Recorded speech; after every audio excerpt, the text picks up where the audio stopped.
മഴതോരും മുമ്പയുടെ ഇന്നത്തെ എപ്പിസോഡിലേക്കും നാളത്തെ പ്രൊമോയിലേക്കും എല്ലാവർക്കും സ്വാഗതം. അങ്ങനെ ബാലചന്ദ്രൻ ഇങ്ങനെ തോക്കൊക്കെ ചൂണ്ടി കഴിഞ്ഞിട്ട് വൈജയന്തിനെയും അതുപോലെ തന്നെ ലീനനെയും ഭീഷണിപ്പെടുത്തുന്ന ഭാഗത്തിന് കാണുന്നത്. അതെന്തായാലും ബാലചന്ദ്രൻ സ്വപ്നം കാണാണ്. ഇങ്ങനെ പറയുന്നുണ്ട്, ക്യാപ്റ്റൻ എന്നാണ് അയാൾ, അതായത് അലീനയുടെ അച്ഛൻ ഒരു ക്രിസ്ത്യാനിയാണ്, സ്റ്റാർലി എന്നാണ് പേര്. അയാളായിട്ട് ഇങ്ങനെ മതിച്ച് രമിച്ച് നടന്നതിലുണ്ടായ ആൻറ്റീനിൻ്റെ മോൾ എന്നൊക്കെ പറയുമ്പോൾ വൈജയന്തി ഇങ്ങനെ ഞെട്ടി അലീനെ നോക്കി കരഞ്ഞു നിൽക്കുന്ന ഒരു ഭാഗമാണ് കാണിക്കുന്നത്. നമ്മളെല്ലാവരും ആകാംക്ഷയോടെ അത് സത്യമായിരിക്കണേന്ന് വരെയും തോന്നിപ്പോകും. അത്രയ്ക്കും ഒരു നല്ലൊരു ഭാഗമാണ്. പക്ഷേ ആ സമയത്ത് ബാലേന്ദ്രൻ സ്വപ്നം കാണുന്നതായിട്ടാണ് കാണിക്കുന്നത്. പിന്നീട് മുത്തശ്ശേരി എഴുതിയെന്ന് ബാലേന്ദ്രൻ്റെ സ്വഭാവത്തിൽ വന്ന മാറ്റങ്ങളൊക്കെ അലീന പറഞ്ഞു കൊടുക്കുന്നത്. എന്തോ സംഭവിച്ചിട്ടുണ്ട്, മദ്യപിക്കുന്നുണ്ട്, എന്നോട് ദേഷ്യപ്പെട്ടു എന്നൊക്കെ പറഞ്ഞപ്പോൾ അവൻ അങ്ങനത്തെ ഒരാളല്ലല്ല, നീ പോയി അവനോട് ഞാൻ ഇങ്ങോട്ട് വരുന്നെന്ന് വരാൻ പറഞ്ഞെന്ന് പറഞ്ഞ് വിളിക്കും. അങ്ങനെ മുത്തശ്ശി വിളിക്കണമെന്ന് ബാലചന്ദ്രനോട് ചെന്ന് പറയും. അപ്പോൾ ആദ്യം ബാലേന്ദ്രൻ ബിസി എന്ന് പറഞ്ഞപ്പോൾ ഒന്ന് അവിടം വരെ ചെല്ലാൻ പറഞ്ഞപ്പോൾ ശരി എന്ന് പറയും. അങ്ങനെ ബാലചന്ദ്രൻ അങ്ങോട്ട് ചെല്ലും. ബാല, നിനക്ക് എന്താ പറ്റി, നീ എവിടെയായിരുന്നു, നിൻ്റെ മുഖം എന്താ ഇങ്ങനെ, നീ കുടിച്ചിട്ടുണ്ടോ എന്നൊക്കെ ചോദിക്കും. അത് നീ കള്ള് കുടിച്ചിട്ടുണ്ടോ എന്ന് ചോദിക്കും. അത് കള്ളല്ല, അത് അമൃതമാണെന്ന് പറയും. ഒരു പുച്ഛത്തോടെ തന്നെയാണ് മറുപടി പറയാം. ശരി എന്നാൽ വരട്ടെ എന്നും പറഞ്ഞ് പരിഹാസത്തോടെ പോകും. മുത്തശ്ശിയോട് ഒന്നും തന്നെ ചോദിക്കുകയും പറയില്ല.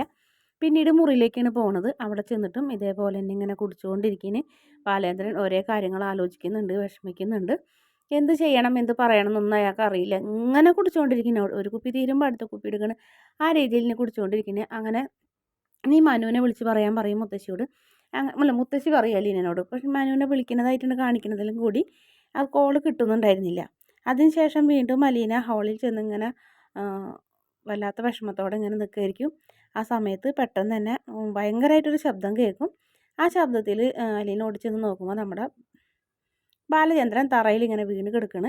അലീന ചെന്ന് വിളിക്കും, മുഖത്ത് വെള്ളമൊഴിക്കും, CPR ഒക്കെ കൊടുക്കും. അപ്പോൾ അറ്റാക്ക് എന്നുള്ള കാര്യം അലീനയ്ക്ക് മനസ്സിലായി. കൈയൊക്കെ പിടിച്ച് നോക്കിയപ്പോൾ അങ്ങനെ അലീന വന്ന് മുത്തശ്ശിയുടെ അടുത്ത് നിന്ന് ബാലേന്ദ്രൻ സാറ് വീണ് കിടക്കണമെന്ന് പറയും. അറ്റാക്ക് ഉണ്ടെന്ന് തോന്നുന്നെന്ന് പറയുമ്പോൾ മുത്തശ്ശി നെഞ്ചത്ത് കൈവച്ച് കരയുന്നൊക്കെ ഉണ്ട്. നീ വേഗം ആംബുലൻസ് വിളിക്കും അലീന. നെടുമ്പുരയ്ക്കൽ ബാലചന്ദ്രൻ്റെ വീട്ടിലേക്ക് ഇനി നേഴ്സും ഡോക്ടറും ഒക്കെ വേണം, അറ്റാക്ക് ഉണ്ടെന്ന് തോന്നുന്നുണ്ടെന്ന് പറയും.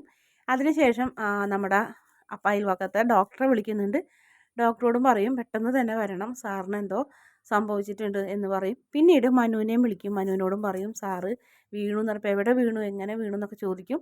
കാരണം റൂമിലാണ് വീണേക്കുന്നത്, കണ്ടിട്ട് സ്ട്രോക്ക് ഉണ്ടെന്ന് തോന്നുന്നുണ്ട് മനുവേട്ട, വല്ലാത്തൊരു സിറ്റുവേഷനിലാണ്, ഒന്ന് വേഗം പറഞ്ഞ് പറഞ്ഞപ്പോൾ ആംബുലൻസിൽ വിളിച്ചിട്ടില്ലേ, ആംബുലൻസ് വരുന്നില്ലേ, നീ അങ്കിളിൻ്റെ അടുത്ത് തന്നെ ഉണ്ടാവണം കേട്ടോ എന്ന് അലീനോട് പറയും.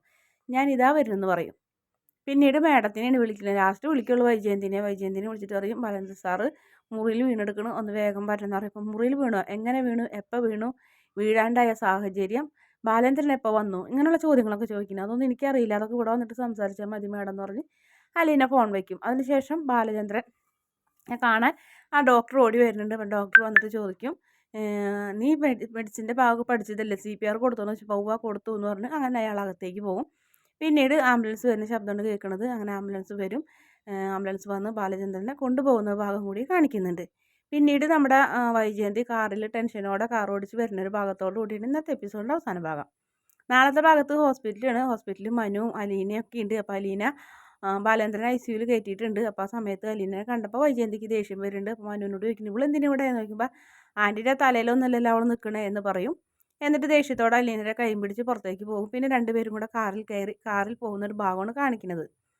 അതിനുശേഷം ബാലചന്ദ്രൻ്റെ അടുത്ത് കൃഷ്ണമോൾ മാത്രമേ ഉള്ളൂ. കൃഷ്ണമോൾ ഇങ്ങനെ പറയുന്നുണ്ട്, ബാലചന്ദ്രനെ അമ്മയ്ക്ക് അച്ഛനെ കാണണമെന്നുണ്ടെന്ന് പറയുമ്പോൾ വേണ്ട എന്ന് പറഞ്ഞ് ആ ശരീരത്തിൽ ഘടിപ്പിച്ചിട്ടുള്ള ആ വയറും സാധനങ്ങളൊക്കെ വലിച്ചിങ്ങനെ എറിഞ്ഞ് ഒരു ഭ്രാന്തമായ അവസ്ഥയോടെ നിൽക്കുന്ന ബാലചന്ദ്രനെ പ്രൊമോയിൽ കാണിക്കുന്നത്. വീഡിയോ ഇഷ്ടപ്പെടുകയാണെങ്കിൽ ചാനലൊന്ന് സബ്സ്ക്രൈബ് ചെയ്യണേ.